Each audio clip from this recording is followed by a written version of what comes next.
day and welcome to another edition of Citizens Movement Radio News. Today, Wednesday, the 9th of July 2025.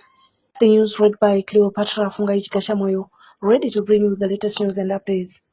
And our top stories are: all dictatorships eventually fall into oblivion, President Chamisa warns Misom Nangagwa.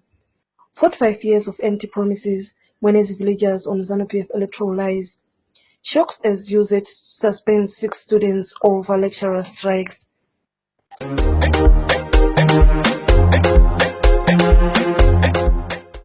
Now let's delve into the stories in detail. At a time when ZANU-PF dictator Emmerson Mnangagwa is escalating repression and closing democratic space, Citizens President Dr. Nelson Chamisa has warned that Emmerson Mnangagwa's dictatorship will eventually crumble and fall into oblivion.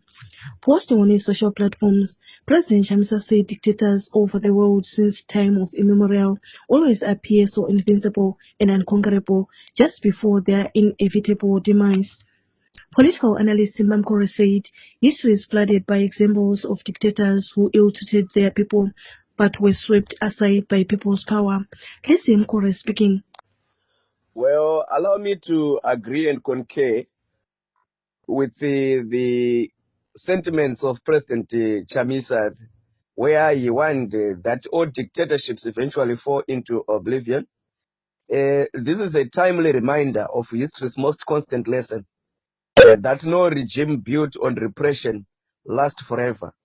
From Mugabe, the indestructible and invincible Mugabe, to Gaddafi, all tyrants and autocrats who cling to power through fear, through corruption, and the suppression of dissent inevitably face collapse, either by popular uprising, internal decay, or global isolation. We saw what was happening under Mugabe's regime, where Zimbabwe was seen as an outpost of tyranny, as a country that was not fit to be part of the international community because of the nefarious and insidious ways that Mugabe used to rule with an iron fist the people of Zimbabwe.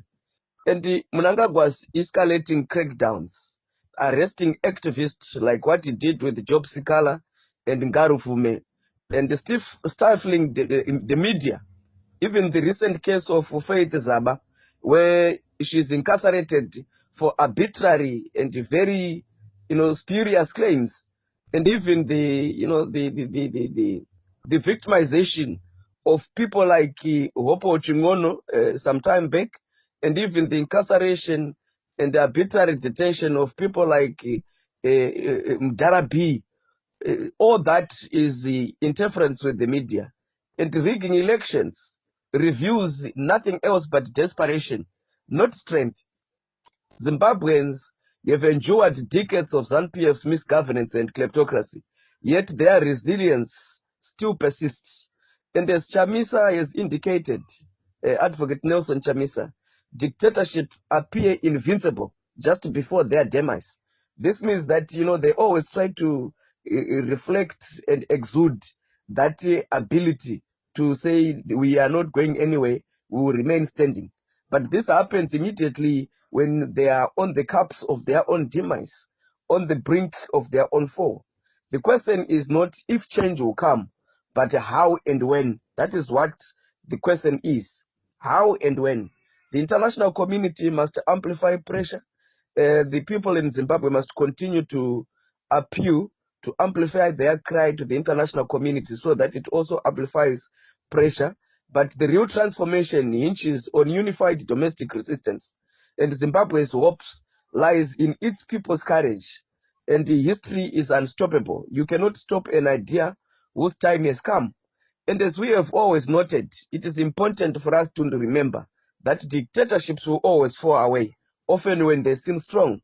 Mnangagwa's repression signals weakness, not control, and change requires both local mobilization and global solidarity.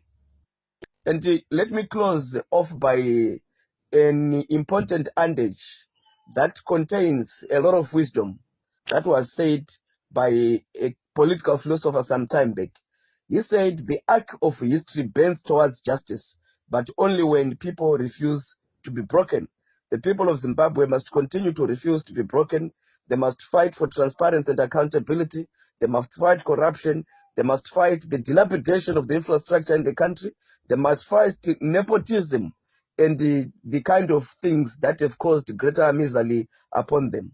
It is upon their own resilience and their own hope that they can rise up and shake off the shackles of oppression, the shackles of tyranny, the shackles of authoritarianism that has been bogging them down.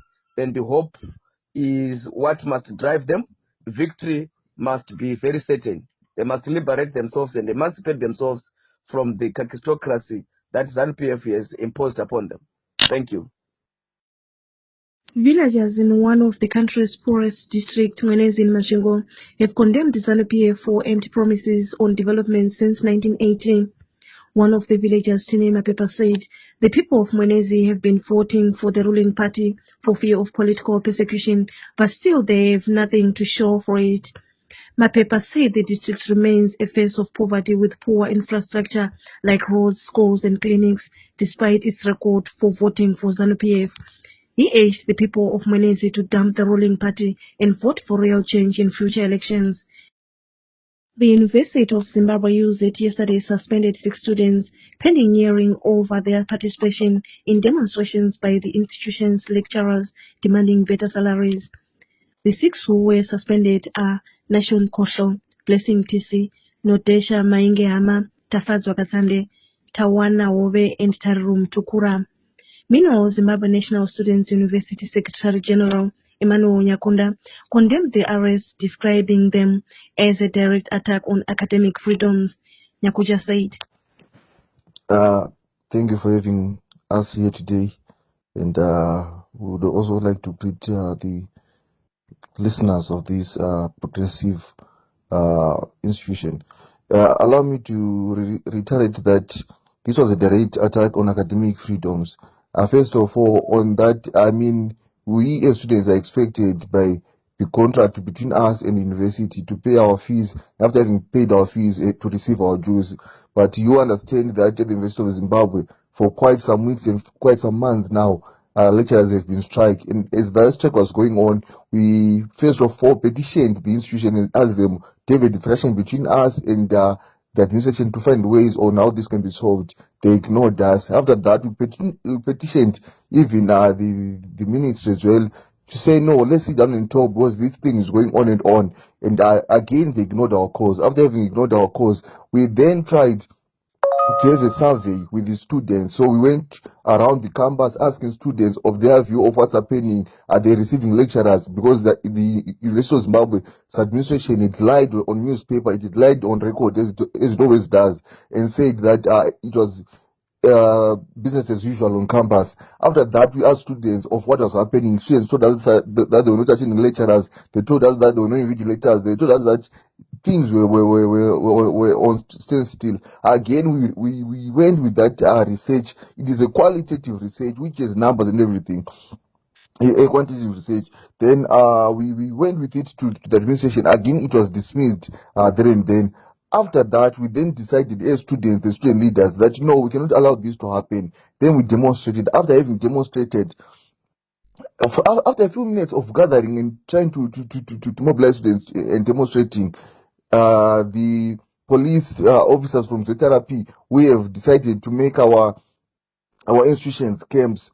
Then came in, and after having come in, they arrested these 6 students, particularly Nashon Kosho, Blessing Mutisi, Nodesha Maengehama, Tafadzo Katsande, Tawana Nyashahove, and Tarum Tukura. And after arresting them, they say they charged them over malicious charges of disorderly conduct, and after that went with our lawyers, of course, and they were released. And we are still yet to challenge their release because we during those happenings we admitted this guilty as a way of trying to be released, but we admitted in a way of protest, not in that we are agreeing that there was any disorderly conduct. But it is very unfortunate right now that we have since released letters from the University of Zimbabwe declaring that these 6 progressive students have been suspended from the institution. This is bizarre. This is intolerable, and this is the worst case scenario we would expect from an institution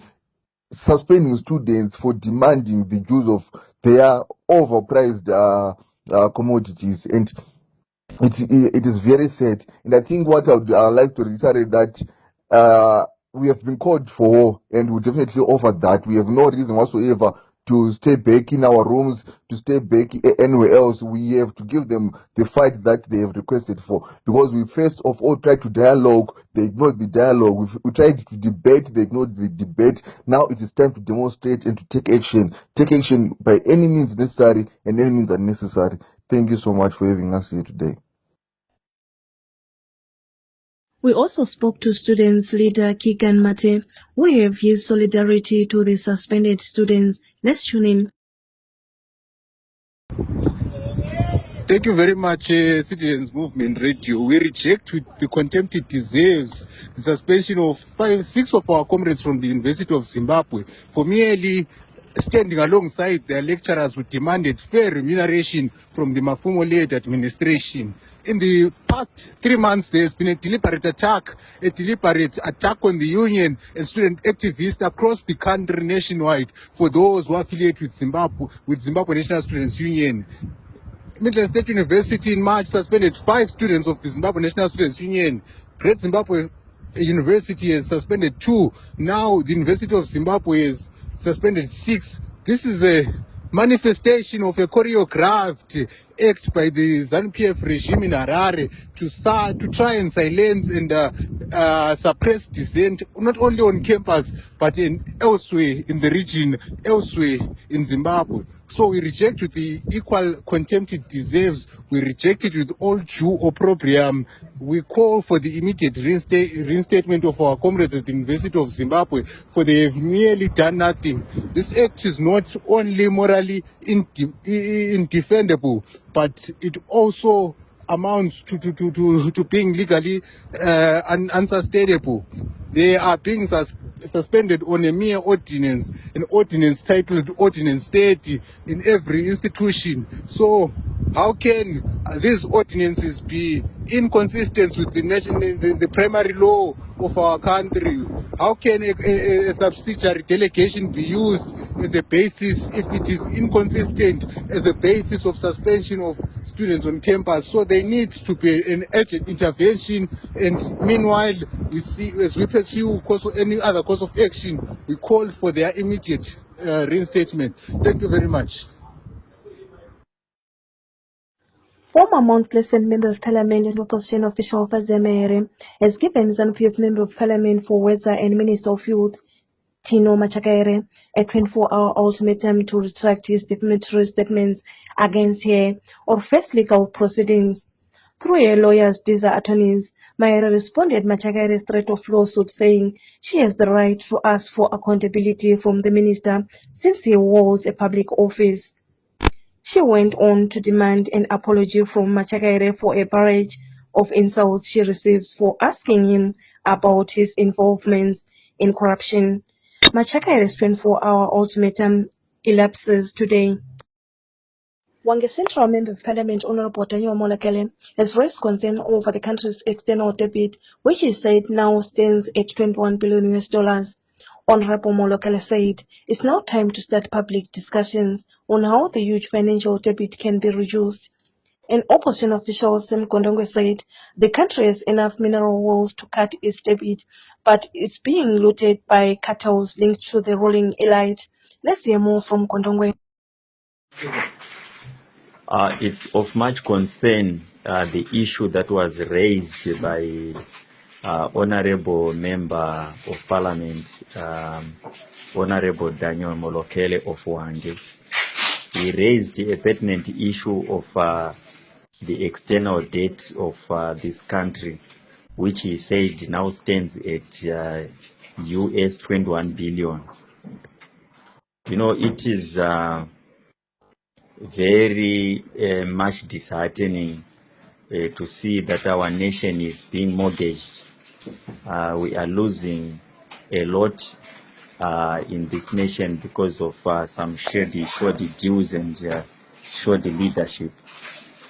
This country has enough mineral wealth to cut its debts but it's being looted by cartels linked to the ruling elite. We have got minerals that exceed 50 in this nation. And if you look at the trucks that are carrying these minerals out of this country, and those minerals are not even mentioned, they are not even said to mention them, to say gold has brought in so much, diamond has brought in so much, coal has brought in so much, chrome has brought in so much. We have got a lot of minerals, we have got gas, we have got all those minerals, but they are being looted and used to sprouse and to lift the lives of the cartel, of the corrupt. Our government is so corrupt that everyone else to survive has to do corrupt deals, and this involves the mining entities that they've taken also as the cartels. They've taken the fuel industry, they've taken the mining industry, they've taken the supermarkets, everything. They've taken schools and all, just for looting and plunging our nation into debt that will suffocate the next generation. We really need new leaders who have got a vision for this nation. The late Zesapor Sidney Gata, who was controversially declared a national hero, was laid to rest today at the National Heroes Egg. Under Gata's tenure, ZESA became notorious for excessive power cuts and corruption that saw the power utility awarding Wicknell Jivayo a Gwanda solar power plant tender that he failed to deliver. Critics say the national shrine has lost its significance due to some of questionable characters buried there. The former ZANU-PF cabinet minister and G4 kingpin Walter Mzembe's bail ruling was today postponed to 11 July 2025. Mzembe, who returned to the country last month from exile in Zambia, was arrested for skipping court and violating his bail conditions. He is facing charges of abuse of office and corruption. Back to our top story. With the current tense situation in the country and signs of Emmerson Mnangagwa losing his grip, we asked our CMR panelists to give us their views on President Chamisa's comments about dictators falling. Let's tune in. Hello citizens, hello Zimbabwe, Tony Shava here. Concerning what President Nelson Chamisa said, I just want to say, to reiterate what he said, that, the issue of dictators in the world over, we know that each dictator will eventually fall. They may look invincible, they may look like you never leave them. I mean, they will never leave power, and they will continue doing what they want willy-nilly, bringing reign of terror to the people. Well, it's their mindsets that have been brainwashed to think that they will never go. But they will really go. Their time shall come to an end. They have an expiry date. They have got a best before. Look at Idi Amin. Look at Joseph Stalin. Look at Mussolini. Look at Hitler. Look at Mobutu Sese Seko. Look at Josip Broz Tito. All those people. Then this one of Cuba. Look, all of them. At one time, they thought nothing would ever happen to them. They would rule for life, and maybe their sons or their daughters will take over from them, and they will always, the power will always be in their hands, at their disposal. But time is the best teacher. Now we are reading them in history books. There's something that happened, and then it came to pass. People like Saddam Hussein, all those guys, they ruled with an iron fist, and they thought they were invincible, and they thought they had it all, and they could control anything, because they were there in the levers of power. They were controlling the levers of power, but they are gone, and they're totally gone. In Zimbabwe, we had our own President Mugabe.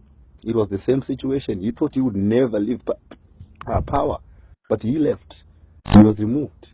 So it would be myopic for anyone from ZANU-PF to think that Mnangagwa can never leave power, or that ZANU-PF can never leave power. The time shall come, and surely the time is near.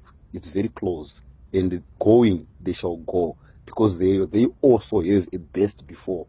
They have an expiry date, and I'm sure their expiry date is very close, but unfortunately, they don't know. Yellow Citizens Movement Radio, CMR listeners, I am Langton Mwanaka, an ex-political prisoner and a strong supporter of the People's President, Advocate Nelson Chamisa. I do agree with our President Chamisa that Mnangagwa's dictatorship will eventually crumble and fall into oblivion. Mnangagwa is a ruler, not a leader, who fools himself thinking that he has total control over Zimbabweans. In 2023, after losing the election to People's President Advocate Nelson Chamisa, Mnangagwa resorted to force to gain despotic political power through the use of intimidation, terror, and suppression of basic civil liberties. Mnangagwa employs techniques of mass propaganda in order to sustain his forced public support. He has failed to save us as Zimbabweans. Every day, the harsh economic environment he created is killing orphans, widows, children, dogs, and cats. He thinks he possesses absolute power without effective constitutional limitations.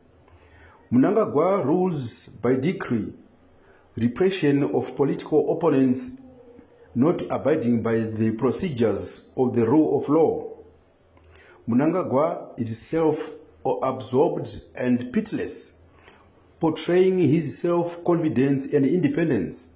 So, we want the president of the people who won the elections in 2023, Advocate Nelson Chamisa, to rescue us from Mnangagwa's dictatorial regime. President Chamisa's leadership style is credited with fostering higher levels of employment creation, health for all, freedom for all, education for all, etc. Therefore, he is our father of citizenocracy. Thank you. Let's take a look in our CMR sports news. Zimbabwe men's cricket team lost by end innings in 236 runs to South Africa in the second and final test match played yesterday in Bulawayo. The loss means Zimbabwe lost the test match series 2-0. Up next will be the T20 Tri-Nation Series featuring Zimbabwe, New Zealand and South Africa, due to start on the 14th of July 2025 in Harare. Zimbabwe under 20 men and women national soccer teams were both eliminated at group stages of this year's COSAFA Under 20 Cup. The Young Warriors yesterday lost 2-0 to Angola to finish bottom of the group. The Young Mighty Warriors beat Malawi 6-3, but that result was not enough to take them to the next round as they finished third in their group. New signing Joao Pedro was the hero for Chelsea as his press against his boyhood club Fluminense secured a 2-0 win for the English club to advance to the final of FIFA Club World Cup last night. Fluminense had a penalty reversed by the video assistant referee VAR after Chelsea defender Trevor Chalobah handled inside his box. Max Cucurella also cleared offline to deny the Brazilian side an equalizer when they were trailing 1-0. Chelsea could have scored a third, but their former player Thiago Silva also cleared from the line to keep the scoreline respectable. And to end our CMR News Bulletin, here are the headlines once more.